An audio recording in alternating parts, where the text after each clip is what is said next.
The Last Ride.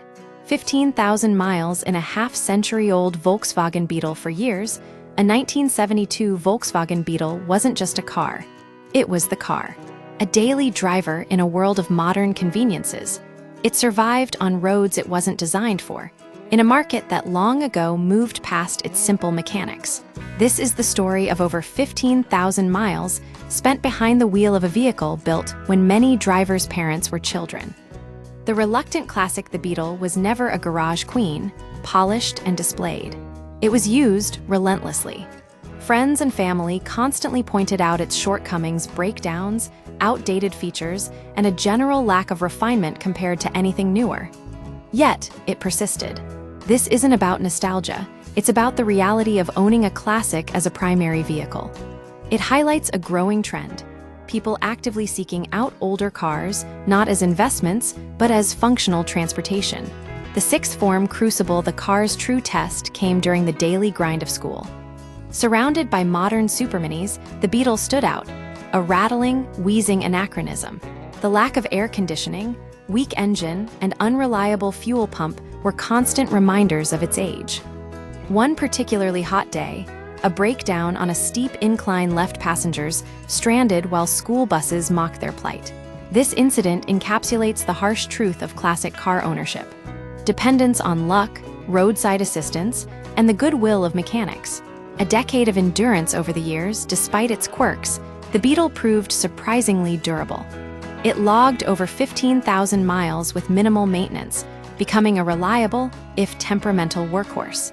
But eventually, practicality won out. The car was relegated to a garage, slowly decaying as newer, more efficient vehicles took its place. This pattern is common. People often romanticize old cars until daily life demands something more reliable. The resurrection years later, Volkswagen invited the owner to showcase the Beetle at a 70th anniversary event.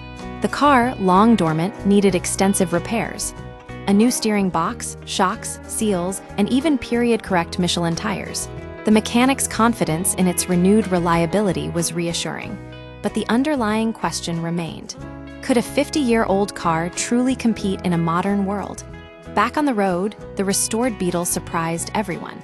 The engine ran smoothly, the steering, though still unassisted, felt manageable, and the brakes, while weak, were functional. It handled highway speeds without issue, even in stop-and-go traffic. The car wasn't just surviving, it was thriving. It achieved roughly 27 mpg, making it surprisingly economical. This demonstrates that with proper care, older vehicles can remain viable transportation options. The final chapter, after years of ownership, the Beetle was sold to a new enthusiast. The emotional attachment was undeniable, but practicality prevailed. The sale provided funds for a modern upgrade, a toaster. This ending is both realistic and bittersweet. It acknowledges the sentimental value of classic cars while recognizing the need for functionality in everyday life. Owning a vintage car isn't about avoiding inconvenience. It's about accepting it as part of the experience. The Beetle proved that even a half-century-old machine can still turn heads, break down, and ultimately find a new home.